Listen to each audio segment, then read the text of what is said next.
Hi everybody, so we will be discussing our next lesson this time, and it's going to be about the distributive property. So our goal today would be to use the distributive property to simplify expressions. Now, before anything else, what is the distributive property? So for you to better understand what this property is about, we will be assigning some values, some variables to represent three different numbers. So let's say we have variables A, B, and C, and they are real numbers.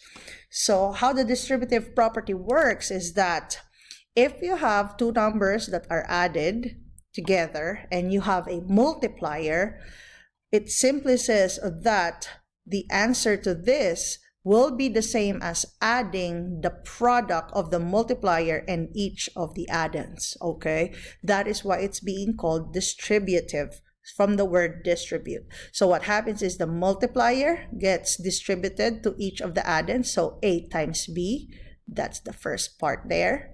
We use the same operation, which is addition. And then A gets to be multiplied also with a second addend, and that is your AC. If you would like to check with how it works with actual numbers, so here is our example. So we have 4 times the quantity 20 plus 6. Now, if you're going to do your PEMDAS, you know that you have to add 20 and 6 before. So that would be 26. And you will have to multiply by 4, right? And what will be the answer to that? If you multiply 4 and 26, you are looking at 104. Now, let's take a look if the right side using the distributive property will also give us 104. So remember, with the distributive property, what we will do is multiply our multiplier here, which is 4, to each of the addends. So it will be 4 times 20, so that's 4 times 20, and then we also have 4 times 6, and then we add them. Now, what is 4 times 20? That's going to be 80, and 4 times 6, that's going to be 24. And if you add 80 and 24, what is the sum? That's also 104, which is exactly the same whether you add the 20 and 6 first or if you do the distributive property with this, okay? Now, with the distributive property, it can also be in this format wherein the addends are in front and your multiplier is afterwards. So same procedure, your multiplier gets to be distributed to each of the addends, so B times A, and then C times A, and then they are added together. Distributive property also works with subtraction. So whether the multiplier is in the front or in the back, the process is the same. Multiply to each part of the inside of the grouping symbol here. So we have A times B, because now it's subtraction, then we use subtraction, okay? So pretty much these other two examples here applies or follows the same rules as the first one on top. Okay, so let's have specific examples here. So let's say we have 3 times the quantity x plus 8. So again, if we're going to be using the distributive property, what we do is we multiply 3 and x. So that would be 3 times x plus 3 and the second addend. So that would be 3 times 8. And if you are going to simplify this, this will be equivalent to 3x plus 24. Okay? The next one, we have 5b minus 4, multiply it by negative 7. So we will be doing the distribution. So negative 7 times 5b times 5b over here minus, okay, negative 7 times 4. So negative 7 times 4. Let me put that in there. Okay, so what will this now be equal to? So negative 7 times 5b, that's negative 35b. Negative 7 times 4, that would be negative 28. And we still have that subtraction sign in the middle. Now, this is not yet the simplified form because as you can see, we are subtracting with a negative number. And if ever we have subtraction of integers, what is our rule? We change the subtraction to addition, and the subtrahend changes symbol as well. So this will now become positive 28.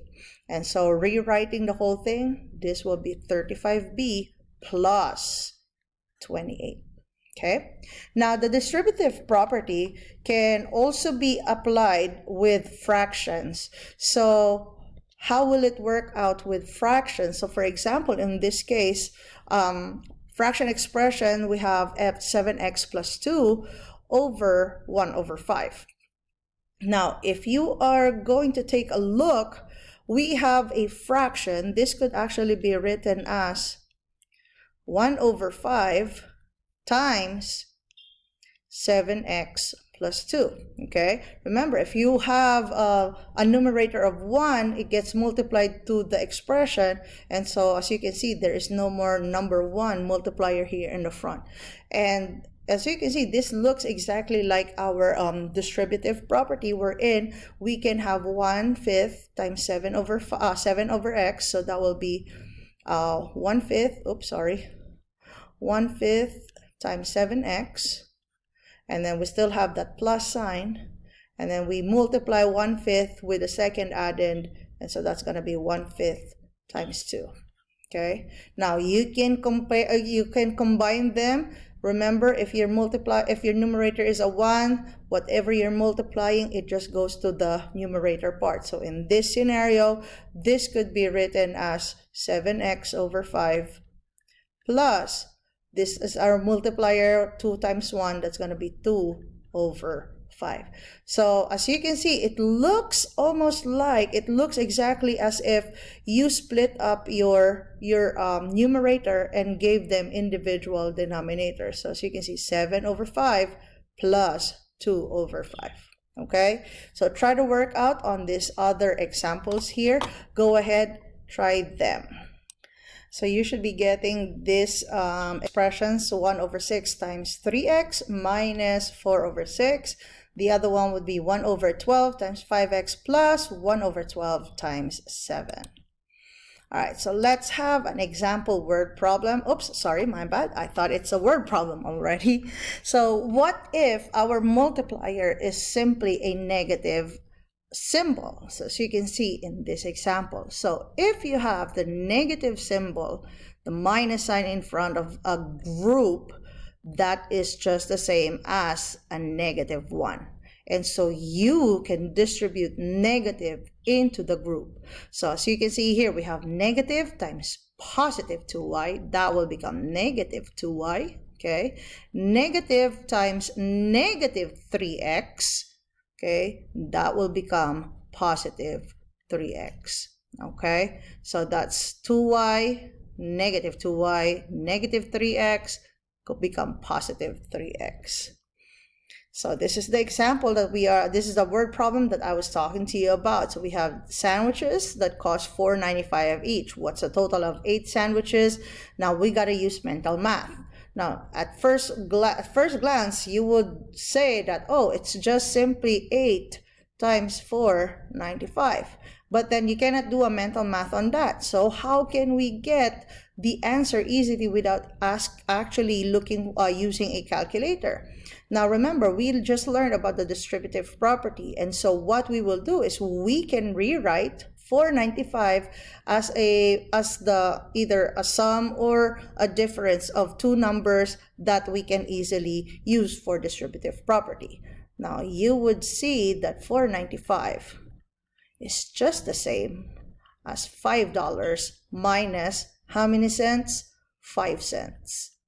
Okay, why are we choosing to use this one? Well, if you remember with distributive property, you will have to multiply individually to these numbers, and 8 times 5, that's an easy number. All right, so our equation now, or our expression now, will be 8 times 5 minus 0.05. Okay, so can we do the multiplication of 8 and 5? Yes, that is an easy 40 minus, what is 8 times 0.05. Now remember, the technique here is you simply multiply the 8 and the 5 over here, so that will give you 40, correct? Now how many decimal places is needed here? There's actually like 2 of them, so 1, 2. So from the right you go 1, 2, then the decimal point will be right there in front, so it will actually be 0.40. So $40 minus 40 cents. And how much will that be? That's an easy $39.60. So that's the cost of the 8 sandwiches without having to use a calculator. Thank you.